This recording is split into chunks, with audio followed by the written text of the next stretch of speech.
সকাল সন্ধে দিনে রাতে ট্রেন জার্নি হবে প্রত্যেক দিন আপনাদের সাথে। আজ ট্রেন জার্নির মুখ্য উদ্দেশ্য মার সঙ্গে। উঠে পড়লাম 3 AC ইকোনমি ক্লাসে। নর্থ লক্ষ্মীমপুর রেলওয়ে স্টেশন, বৃষ্টি ভেজা ওয়েদার, তার সঙ্গে ছেড়ে দিল ট্রেন। দেখতে দেখতে আমরা পৌঁছে গেলাম গহপুর স্টেশনে, যেখানে ট্রেনের আনশিডিউল হল্ট ছিল এবং ক্রসিং ছিল একটি মালগাড়ির সঙ্গে। মালগাড়ির সঙ্গে বর্তমান ট্রেনের ক্রসিং চলছে। ট্রেনের ভেতর কি বিলাসবহুল কামরা, লাইটও রয়েছে, USB রয়েছে, তার সঙ্গে সঙ্গে কি সুন্দর ট্রেন বাঁক নিয়েছে সবুজ ঘেরা প্রকৃতির মধ্য দিয়ে। এইবার ট্রেন প্রবেশ করছে রঙাপাড়া নর্থ জংশন রেলওয়ে স্টেশনে। কি সুন্দর বাঁক! এই তো ট্রেন প্রবেশ করে গেছে। সাথে আরেকটা ট্রেনও দেখতে পেলাম, এই যে রঙাপাড়া নর্থ জংশন স্টেশনে পৌঁছে গিয়েছে। এবার চলে যাচ্ছে ট্রেন রঙিয়া জংশনে। বাহ, কি সুন্দর বাঁক নিয়েছে নীল আকাশের নিচে।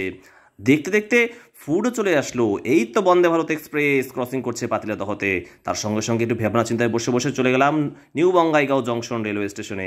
এবার আস্তে আস্তে বাড়ি ফেরার পাড়া নিউ কুচবিহার জংশনে পৌঁছে গেলাম। টাটা, দেখা হচ্ছে এই ভিডিও।